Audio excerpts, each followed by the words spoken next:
La desaparición de Ilse Michelle Curiel Martínez en el 2008 destapó una cloaca de sectas religiosas y tráfico de menores en albergues. En el 2005, Ilse Michelle, una niña de 7 años, llegó a un albergue temporal de la Procuraduría General de Justicia del Distrito Federal como presunta víctima de violencia intrafamiliar, algo que pasa desafortunadamente a miles de niños a diario en nuestro país.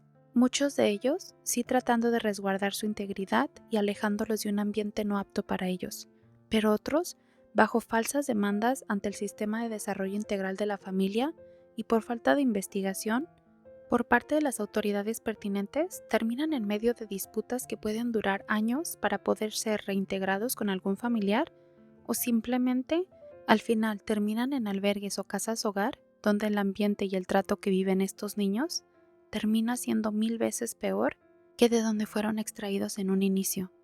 Lamentablemente el caso de Ilse Michelle fue uno de esos.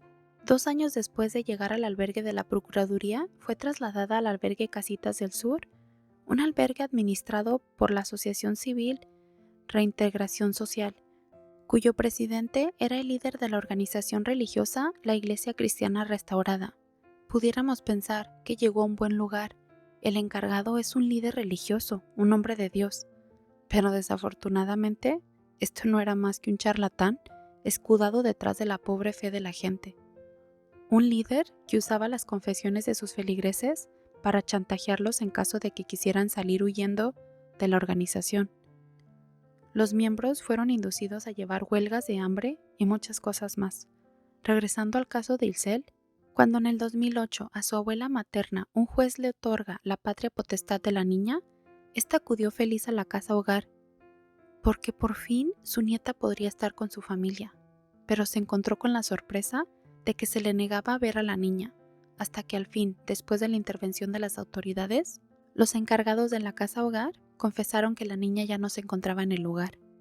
Fue entonces que se desataría un hilo negro sobre la desaparición de menores del albergue Casitas del Sur, por personas vinculadas a la Iglesia Cristiana Restaurada y en otros albergues relacionados con la misma organización religiosa en Cancún y Monterrey. Aparentemente, los niños eran entregados a miembros de la misma congregación. En la casa hogar, los niños sufrían violencia psicológica, ya que todo el tiempo se les estaba diciendo que nadie los quería, que sus familiares los habían abandonado, que por eso nadie los visitaba, cuando las cosas no eran así. La directora prohibía la entrada a cualquier persona que quisiera visitar a los menores. También se dice que los menores de Casitas del Sur no podían ver televisión ni escuchar música. En ocasiones, los dejaban ver películas pero siempre relacionadas con la religión cristiana. Supuestamente asistían a la escuela dentro de las instalaciones, algo que probablemente nunca sucedió, ya que los niños que fueron rescatados tenían un intelectual académico muy bajo. Los menores solo salían de las instalaciones a servicios religiosos. Tenían como castigos días enteros sin poder ingerir alimentos y los exhibían sin ropa en los patios luego de despertarlos en las madrugadas con agua fría. Las autoridades también creían que los responsables de administrar la casa hogar presuntamente tenían una red de tráfico de menores desde y hacia países como Ruanda, Tailandia, México, El Salvador, Guatemala y Colombia. La Procuraduría General de Justicia del Distrito Federal inició una investigación por estos hechos y en enero del 2009 cateó y aseguró 2 inmuebles del albergue, de donde 126 menores fueron rescatados. En un inicio, por miedo, los niños mintieron sobre sus nombres, lo que retrasó un poco las investigaciones. Tiempo después, la Procuraduría General iniciaría una indagatoria, ya que por una denuncia ciudadana saldría a relucir el tráfico de menores en la casa hogar Casitas del Sur, al igual que CAIFAC en Monterrey y La Casita en Cancún. De entre los 3 albergues desaparecieron alrededor de 15 menores de edad, Ilse incluida, o al menos esa fue la cifra oficial. En el 2009, la Procuraduría General giró una orden de aprehensión en contra del pastor de la Iglesia Cristiana Restaurada, Alonso Manuel Cuevas, el fundador del albergue, Antonio Domingo Paniagua Escandón, y la directora de Casitas del Sur, Elvira Casco Mojalca, acusados de delincuencia organizada y tráfico de menores.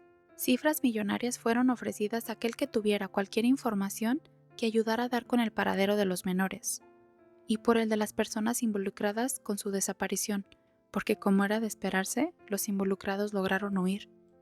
En junio del 2010, Antonio Domingo Paniagua Escandón fue detenido en España y extraditado a México en mayo del 2011, por su presunta responsabilidad en la comisión de delitos de delincuencia organizada y tráfico de menores. En marzo del 2012, Braulia Valverde Vilchis fue detenida y consignada ya que era la encargada de la casa hogar y en su calidad de cuidadora no informó cuando los menores eran sustraídos.